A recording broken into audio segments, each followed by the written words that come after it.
Assalamualaikum warahmatullahi wabarakatuh. Selamat siang teman-teman semua. Izinkan saya memperkenalkan diri saya.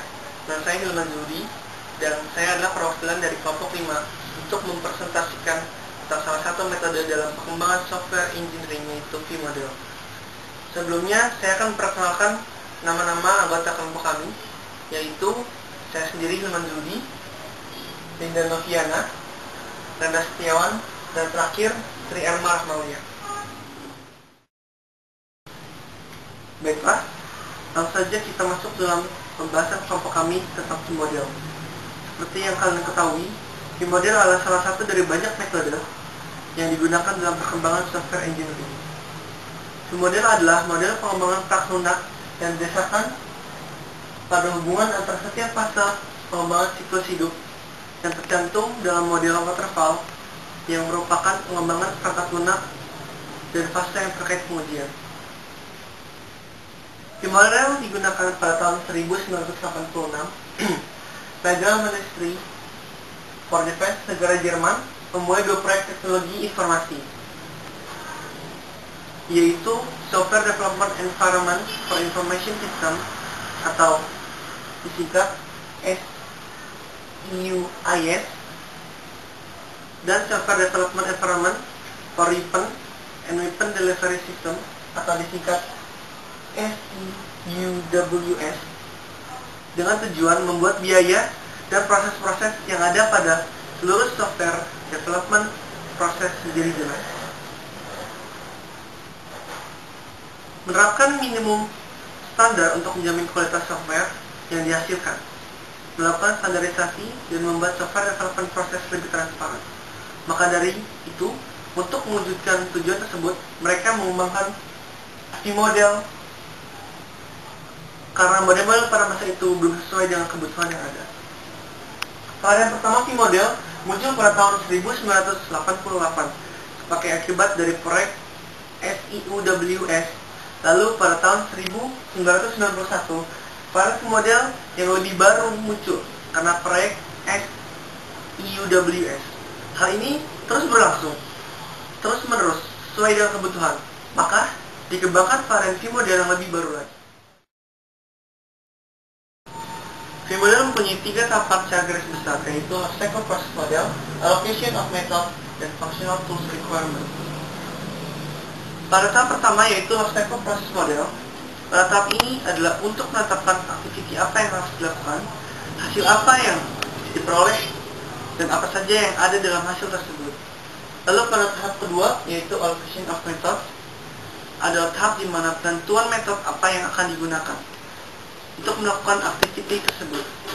Pada tahap ketiga, yaitu Functional Tools Requirements, adalah untuk menentukan tools-tools apa saja yang bisa digunakan untuk melakukannya, dan juga penentuan fungsi karakteristik tools yang bagaimana dan cocok digunakan untuk melakukan aktiviti pada tahap Lifecycle Process Model. Dalam tahap V-Model juga terdapat submodel, yaitu Project Management atau PM, System Development atau SD, Quality Assurance atau QA, dan Configuration Management atau CM, yang memiliki fungsi masing-masing. Submodel yang pertama adalah Project Management atau PM. Submodel ini merencanakan, memonitor, dan mengontrol proyek. Selain itu, submodel ini juga mengirimkan informasi pada submodel yang lain. Lalu, System Development atau SD. Submodel ini mendevelop software yang ingin dibuat. Selanjutnya, Quality Assurance. Submodel ini menspesifikasikan standar kualitas yang diinginkan dan memberitahukannya pada submodel yang lain.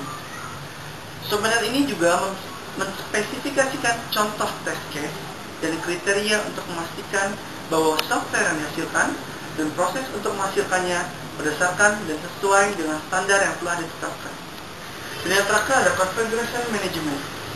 Submodel ini melakukan administrasi software yang dihasilkan. Selanjutnya saya akan mencoba menjelaskan fase implementasi pada V-Model. Pada tahap pertama adalah Requirement Analysis dan Acceptance Testing.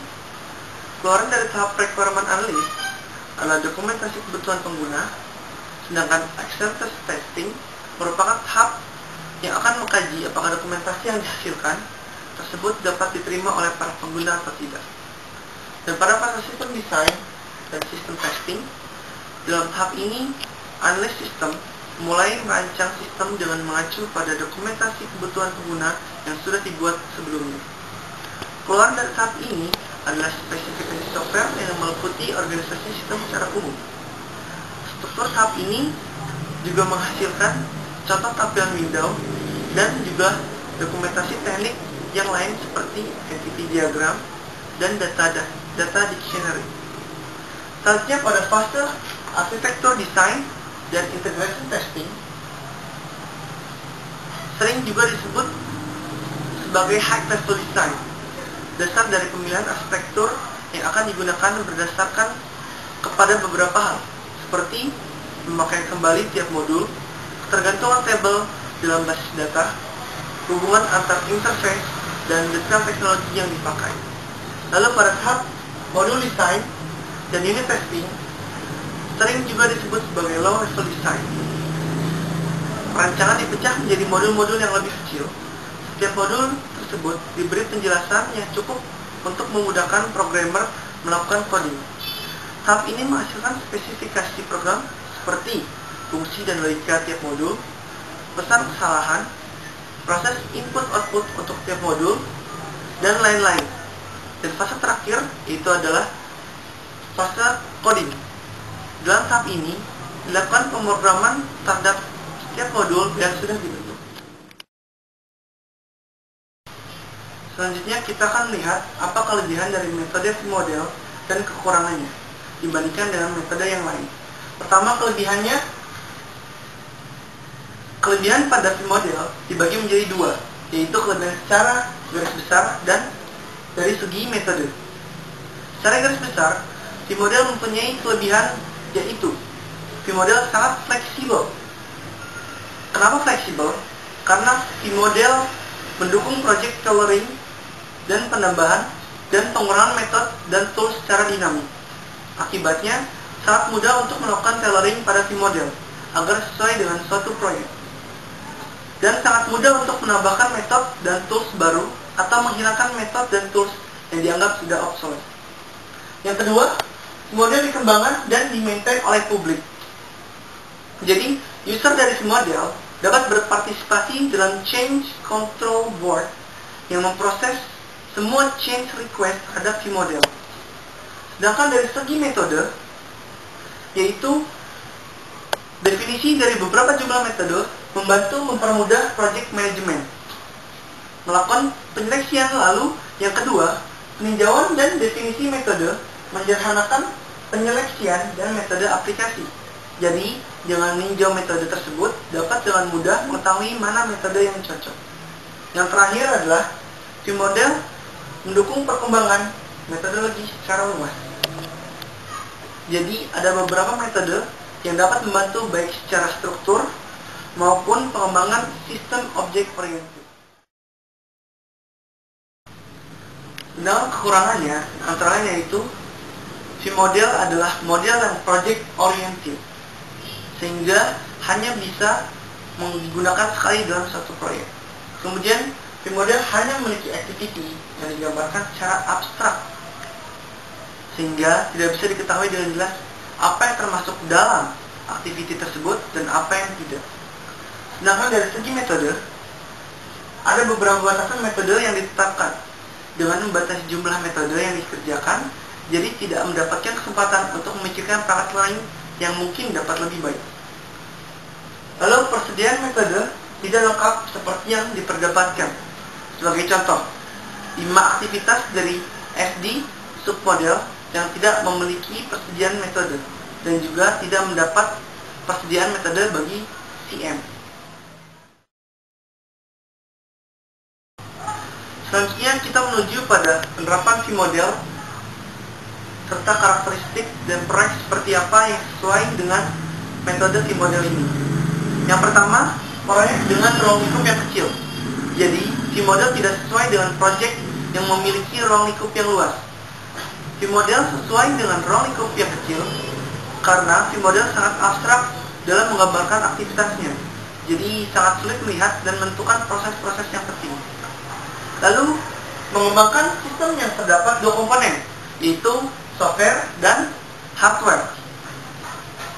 Ini menjadi penting karena software akan dapat berjalan di hardware.